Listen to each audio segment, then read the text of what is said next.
ಬಿಡಿಎನಲ್ಲಿನ ಅಕ್ರಮಗಳಿಗೆ ಸಂಬಂಧಪಟ್ಟಂತೆ ಎಸಿಬಿ ವಿರುದ್ಧದ ಕಾನೂನು ಹೋರಾಟದಲ್ಲಿ ಸಮಾಜ ಸೇವೆಯಲ್ಲಿ ಗುರುತಿಸಿಕೊಂಡಿರುವ ಎ ಮೋಹನ್ ಕುಮಾರ್ ಅವರಿಗೆ ಭಾರೀ ಗೆಲುವು ದೊರೆತಿದೆ. ಎ ಮೋಹನ್ ಕುಮಾರ್ ವಿರುದ್ಧದ ಎಸಿಬಿ ಅಧಿಕಾರಿಗಳ ಎಫ್ಐಆರ್ ಅನ್ನು ಹೈಕೋರ್ಟ್ ರದ್ದುಪಡಿಸಿದೆ. ಇದೀಗ ತಮಗೆ ತೊಂದರೆ ನೀಡಿದ ಅಂದಿನ ಬಿಡಿಎ ಅಧ್ಯಕ್ಷ ಹಾಗೂ ಎಸಿಬಿ ಅಧಿಕಾರಿಗಳ ವಿರುದ್ಧ ಮೋಹನ್ ಕುಮಾರ್ ಕಾನೂನು ಹೋರಾಟ ಮುಂದುವರೆಸಿದ್ದಾರೆ. ಸರ್ಕಾರಿ ಶಾಲೆಗಳಿಗೆ ನೆರವು, ಪುರಾತನ ದೇಗುಲಗಳ ಜೀರ್ಣೋದ್ಧಾರ ಸೇರಿದಂತೆ ಹಲವು ಸಮಾಜಮುಖಿ ಕಾರ್ಯಗಳನ್ನು ಕೈಗೊಂಡಿದ್ದ ಎ ಮೋಹನ್ ಕುಮಾರ್ಗೆ ಅಂದು ದೊಡ್ಡ ಸವಾಲು ಎದುರಾಗಿತ್ತು. 2021ರಲ್ಲಿ ಅಂದಿನ ಬಿಡಿಎ ಅಧ್ಯಕ್ಷರು ಬಿಡಿಎ ಬ್ರೋಕರ್ಗಳ ವಿರುದ್ಧ ಸಾಲು ಆರೋಪಗಳನ್ನ ಮಾಡಿದ್ರು. ಅದರಲ್ಲಿ ಎ ಮೋಹನ್ ಕುಮಾರ್ ವಿರುದ್ಧವೂ ಆರೋಪಗಳನ್ನ ಮಾಡಲಾಗಿತ್ತು. ಈ ಆರೋಪಗಳನ್ನ TV9 ಸೇರಿದಂತೆ ಕೆಲ ವಾಹಿನಿಗಳು ಬಿತ್ತರಿಸಿದ್ದವು. ಭ್ರಷ್ಟಾಚಾರ ನಿಗ್ರಹ ದಳ ಕೂಡ ಎಫ್ಐಆರ್ ದಾಖಲಿಸಿ ಎ ಮೋಹನ್ ಕುಮಾರ್ ನಿವಾಸದ ಮೇಲೆ ದಾಳಿ ನಡೆಸಿತ್ತು. ಬಿಡಿಎ ಅಧ್ಯಕ್ಷರ ಹೇಳಿಕೆ ನಂತರದ ಎಸಿಬಿ ದಾಳಿಯಿಂದ ಮನನೊಂದ ಎ ಮೋಹನ್ ಕುಮಾರ್ ಇದಕ್ಕೆ ಕಾರಣರಾದವರ ವಿರುದ್ಧ ಕಾನೂನು ಹೋರಾಟ ನಡೆಸಿದ್ದಾರೆ. ಎ ಮೋಹನ್ ಕುಮಾರ್ ವಿರುದ್ಧ ದಾಖಲಾಗಿದ್ದ 2 ಪ್ರಕರಣಗಳನ್ನು ಹೈಕೋರ್ಟ್ ರದ್ದುಗೊಳಿಸಿತ್ತು. ಎ ಮೋಹನ್ ಕುಮಾರ್ ಇದೀಗ ದೋಷಮುಕ್ತಗೊಂಡಿದ್ದಾರೆ.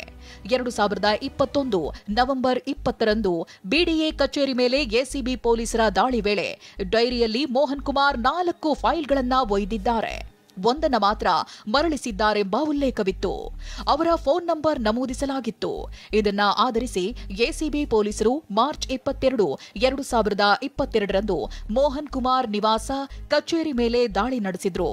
ಆದರೆ ಹೈಕೋರ್ಟ್ ಮೊರೆ ಹೋದ ಎ ಮೋಹನ್ ಕುಮಾರ್ಗೆ ಬಿಗ್ ರಿಲೀಫ್ ಸಿಕ್ಕಿತ್ತು. ಕೋರ್ಟ್ ಈ ಪ್ರಕರಣವನ್ನ ಆಧಾರರಹಿತವೆಂದು ರದ್ದುಪಡಿಸಿದೆ. 1.70 ಕೋಟಿ ಹಣ ವಂಚನೆ ಆರೋಪದ ಕೇಸನ್ನ ಕೂಡ ಹೈಕೋರ್ಟ್ ರದ್ದುಪಡಿಸಿದೆ. ಇದಲ್ಲದೆ ಖುದ್ದು ಬಿಡಿಎ ಮಾಜಿ ಅಧ್ಯಕ್ಷರ ವಿರುದ್ಧವೂ ಎ ಮೋಹನ್ ಕುಮಾರ್ ಕೇಸ್ ದಾಖಲಿಸಿದ್ದು ಸೆಷನ್ಸ್ ಕೋರ್ಟ್ನಲ್ಲಿ ವಿಚಾರಣೆಯಲ್ಲಿದೆ. ಮಾಧ್ಯಮಗಳಲ್ಲಿ ಅಂದಿನ ಬಿಡಿಎ ಅಧ್ಯಕ್ಷರು ನೀಡಿದ ಹೇಳಿಕೆಯನ್ನ ನಮ್ಮ ವಾಹಿನಿಯಲ್ಲೂ ಕೂಡ ಪ್ರಸಾರ ಮಾಡಲಾಗಿತ್ತು. ನಂತರ ನಡೆದ ಎಸಿಬಿ ದಾಳಿ ಬಗ್ಗೆಯೂ ವರದಿಗಳನ್ನ ಪ್ರಸಾರ ಮಾಡಲಾಗಿತ್ತು. ಆದರೆ ಇದೀಗ ಎ ಮೋಹನ್ ಕುಮಾರ್ ವಿರುದ್ಧದ ಈ ಎಲ್ಲಾ ಪ್ರಕರಣಗಳು ರದ್ದಾಗಿವೆ. ಆರೋಪಗಳಲ್ಲಿ ಯಾವುದೇ ಹುರುಳಿಲ್ಲವೆಂಬುದು ಕೋರ್ಟ್ ಮೂಲಕವೇ ಎ ಮೋಹನ್ ಕುಮಾರ್ ಸಾಬೀತುಪಡಿಸಿದ್ದಾರೆ. ಹೀಗಾಗಿ ನಮ್ಮ ವಾಹಿನಿಯಲ್ಲಿ ಪ್ರಸಾರವಾದ ಆರೋಪಗಳನ್ನ ಬೇಷರತ್ತಾಗಿ ಹಿಂಪಡೆಯಲಾಗಿದೆ. ಈ ಹಿಂದೆ ಎ ಮೋಹನ್ ಕುಮಾರ್ ವಿರುದ್ಧದ ಆರೋಪಗಳ ಕುರಿತಾದ ಸುದ್ದಿಗಳಿಗೆ ವಾಹಿನಿಯು ವಿಷಾದ ವ್ಯಕ್ತಪಡಿಸುತ್ತದೆ.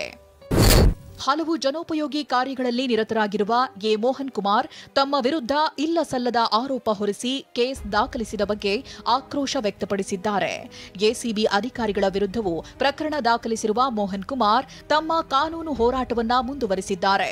ಸದ್ಯ ಮೋಹನ್ ಕುಮಾರ್ ಸಾಮಾಜಿಕ ಸೇವಾ ಕಾರ್ಯಗಳನ್ನ ಮುಂದುವರಿಸಿದ್ದು ಹಲವು ಜನಪರ ಕಾರ್ಯಗಳನ್ನ ಸ್ವಂತ ವೆಚ್ಚದಲ್ಲಿ ಮಾಡುತ್ತಿದ್ದಾರೆ. ದುರುದ್ದೇಶದ ಕೇಸ್ಗಳಿಂದ ಮುಕ್ತರಾಗಿರುವ ಮೋಹನ್ ಕುಮಾರ್ ಇದೀಗ ಸಮಾಜ ಸೇವೆಗೆ ಮತ್ತಷ್ಟು ತೊಡಗಿಸಿಕೊಳ್ಳಲು ಸಿದ್ಧರಾಗಿದ್ದಾರೆ. Bureau report TV9.